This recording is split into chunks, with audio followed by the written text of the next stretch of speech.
భూముల్లో వ్యవసాయం చేస్తూనే ఇంటి చుట్టూ ఉన్న చిన్న స్థలాన్నే సంపూర్ణ ఆరోగ్యానికి చిరునామాగా మార్చుకున్న ఓ రైతు కథ ఇది.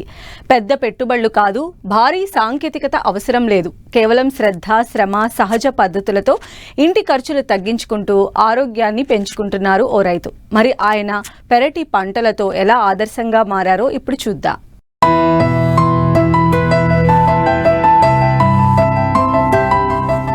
ఇదిగో ఇక్కడ కనిపిస్తున్న ఈ గ్రామం కృష్ణా జిల్లా ఉంగుటూరు మండలం ఓండ్రంపాడు గ్రామం.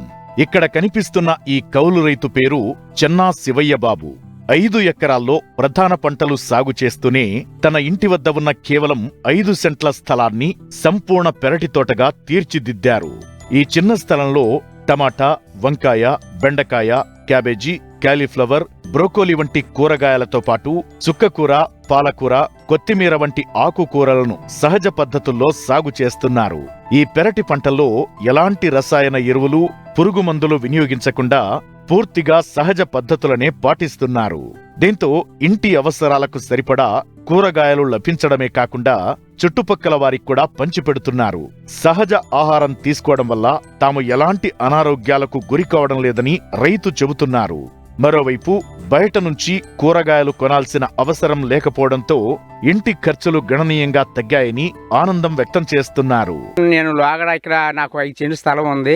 ఆ 5 సెంట్ల స్థలంలో లోగడ గేదెలు మేపేవాడిని. గేదెలకు లాభదాయకం రావటం లేదని గేదెలు మానేసి నాకుండా కొద్దిపాటు వ్యవసాయం చూసుకుంటా పక్కన ఒక 4-5 ఎకరాలు కౌలు చేసుకుంటా, దాని తోడు ఏంటంటే నాకున్న స్థలంలో ఊరు పక్కన స్థలం పక్కన నీళ్ళ ట్యాంక్ కాడ ఉంది. ఆ స్థలంలో నేను ఎప్పుడు ఏంటంటే ఖాళీగా ఉన్నప్పుడు మొక్కలు పెట్టుకుంటా. ఇప్పుడు ఇప్పుడు ఏం పెట్టాను, బొప్పోలి పెట్టాను, క్యాబేజీ పెట్టాను, క్లారీఫ్లవర్ పెట్టాను, తోటకూర పెట్టాను, గోంగూర పెట్టాను, బచ్చల కూర పెట్టాను, రకరకాలుగా మళ్ళీ ఈ వంగలు పెట్టాను, టమాటాలు పెట్టానండి, పచ్చిమిరపకాయలు పెట్టాను, రకరకాల విత్తనాలన్నీ పెట్టాను. చుట్టూ నాకు 5 సెంట్లు బాట చుట్టూ నేరేడే కానీ, బత్తాయి కానీ, జామే కానీ, కరేపాకే కానీ, ఇంకోటి వగేర చెట్లు మొత్తం ఈ ఫ్యూచర్లో ఉపయోగపడేట్టుగా చుట్టూ కాంపౌండ్ వాల్గా చక్కగా పెట్టుకున్నాను. ఏమి పురుగు మందులు కొట్టేయలేనండి.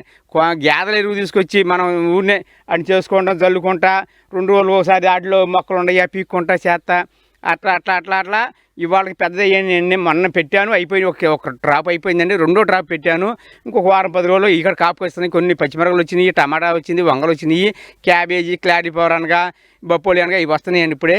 దానివల్ల నాకు లాభదాయకంగా ఉంది. ఆరోగ్య రీత్యా కానీ ఇంకో రీత్యా పని ముందు ఏంటంటే వ్యవసాయం చూసుకోవడం, ఖాళీ కూర్చోకుండా ఈ పని కొనసాగిస్తాం కూడా అనేక రకాలుగా బాగుందని నా తృప్తిగా అనిపించి నేను అలా కొనసాగిస్తున్నానండి.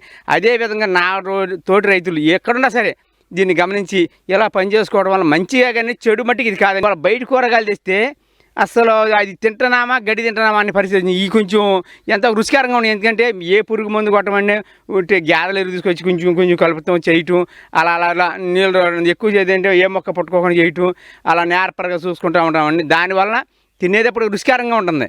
రుచికరం వల్ల కొంచెం ఆపేక్ష పెరుగుతుంది అన్నమాట, పెంచాలి ఈ మొక్కల్ని మనం అని. అవును, కేజీ వండాలంటే 40 రూపాయలు అవుతాయండి. 2 పూటల మీద 40 రూపాయలు 50 రూపాయలు అవుతాయి. 50 రూపాయల గురించి ఈ కలిసి వస్తుందండి. మనం గంట సేపు చేస్తే 40 రూపాయలు 50 రూపాయలు బయటకు వెళ్ళకుండా తెచ్చుకుంటూ పోతుంది కదా. ప్రతి రైతు కూడా పదే చెప్పేది ఏంటంటే ఒక 4 సెంట్లు ఉన్నాయి, 5 సెంట్లు ఉన్నాయి, వద్దే దొడ్లు ఉండవండి. 4 సెంట్లు 5 సెంట్లు ఉన్నాయి. ముందు నీళ్ళ సౌకర్యం చూసుకుని ప్రతి రైతు కూడా ఏంటి అంతా ఒకే ఇడకుండా ఒక 1/2 సెంటు ఒకటి, 1/2 సెంటు ఒకటి, సెంటు ఒకటి, 1/2 సెంటు ఒకటి అట్లాంటి 7-8 రకాలు 1/2 సెంట్లు 1/2 సెంట్లు అట్లా పెంచుకుంటే దాని ఉపయోగం ఇది అయిన తర్వాత ఇది వస్తూ ఉంటాయన్నీ. చిన్న స్థలం, సరైన ఆలోచన, నిత్య శ్రమ ఇవే ఆయుధాలుగా చేసుకుని ఆరోగ్యానికి, ఆర్థిక లాభాలకు దారి చూపుతున్న ఈ రైతు నేటి యువ రైతులకు, పట్టణవాసులకు కూడా ఓ ఆదర్శంగా నిలుస్తున్నారు.